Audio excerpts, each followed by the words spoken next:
Hey, good morning, everybody. Welcome to the garden. Hope you're having a great week. I wanted to begin by giving you a little update on the garden. So, things are going well, but it's been a battle. So, the squirrels and rats and birds and bugs, it's been a little bit of a war getting some stuff out of the garden, but we're having some victory. So some nice heirloom tomatoes you could check out, and zucchini is going well, and still waiting for the strawberries to have a second wind, but we'll see what happens. But it has literally been a battle, and that's what I want to talk about today. I feel like there's been a battle going on for our minds, and sometimes we focus on the battle for our rights, or the battle for our freedoms, or the battle for our health. I feel like there's a battle going on against mental health, against what's going on up here for all of us right now. In fact, it was predicted at the beginning of COVID that people said the second pandemic would be mental. And man, I think we're really seeing it. So my friend Tom preached for me at Conejo on Sunday. Tom Ayer from City Church, and he talked about renewing your mind. And I've been thinking about that a lot this week. So I want to share some thoughts with all of you about renewing your mind. But first, just a quick story. When I was in middle school, somebody told me that my legs were fat.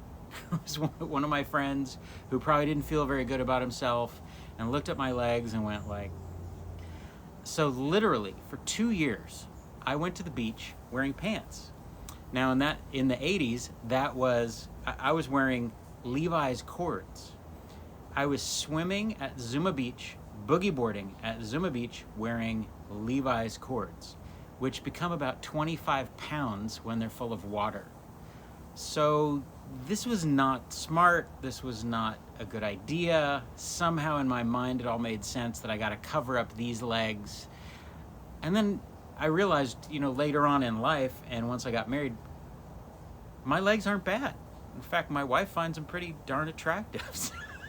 But I listened to this voice rather than listening to the right voice. I think that's a lot of how renewing our minds works.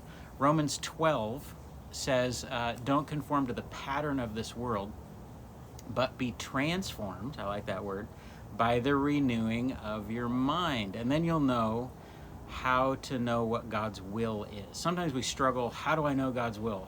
What does he want me to do next? I feel like it's kind of like tuning an instrument. We tune our minds, we tune our spirits into his. And not only are we now an instrument that is doing what it's designed to do, we can understand and approve and follow what his will is for our lives. So how do you actually renew your mind? So in psychology, it's called neuroplasticity. So maybe you are learning a new word this morning. And Dr. Caroline Leaf did a lot of research on that and found that over time, the brain is much more malleable, changeable, adaptable than we ever thought before. In other words, if you are used to thinking a certain way, and then you decide, I don't think I want to think like that anymore. I want to think like this instead. Your brain gradually adjusts and changes, kind of like this. If you have a 4-lane highway and you stop using it for 100 years, weeds and bushes and everything grows on it.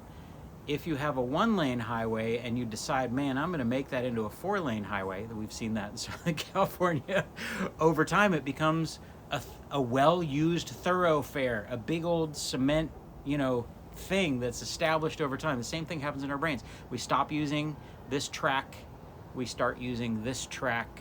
This track gets unused and tired and gradually goes away. And we're able to train our brains to think and act in a new way. The battle that's happening in our minds, I don't know if you've been paying attention. I hope that you're noticing your mind is under attack. Now you can, think, well, I saw a YouTube video about, that's not what I'm talking about. What I'm talking about is just put yourself in the place of the devil. Okay, so he wants to short circuit what the people of God are trying to do on planet Earth. So what's he going to do? He's going to attack. He's going to make us like check out ourselves, so we're not even a threat to him. And so what's interesting to me is I feel like he has attacked people in two big areas: depression and anxiety. So I want to read a verse to you, and then we're going to talk about that for a second. Romans 8:6 says, the mind governed or controlled by the Spirit is life and peace. So our mind, controlled by the Holy Spirit, is all about real life and deep and lasting peace. What's the opposite of real life? The opposite of real life is depression, doubting that good life is even possible. What's the opposite of peace? Anxiety. And of course, he's going to attack these things to knock out the purpose, the calling, the promise that our lives have over time.